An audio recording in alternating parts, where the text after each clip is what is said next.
Hi guys, welcome to the channel. In today's video, I'm going to show you how you can fix that Messenger unable to send message. Before getting into this video, must subscribe to our YouTube channel and click on the bell icon.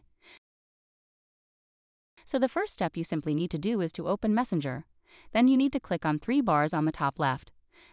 Then you need to click on this gear icon here. You need to scroll down and click on Help. Then you need to click on 3 bars on the top, right? Then you need to click on Account Management. Here you need to click on Fix a Problem. Then you need to scroll down and click on Unable to send messages on Messenger. Here you need to scroll down and click on No. Click on Other. Here you need to write a message to the Messenger team that I am unable to send message on Messenger. Let me help resolve this issue and click on Submit. Then the Messenger team will contact you in 24 to 48 hours and help you solve this issue.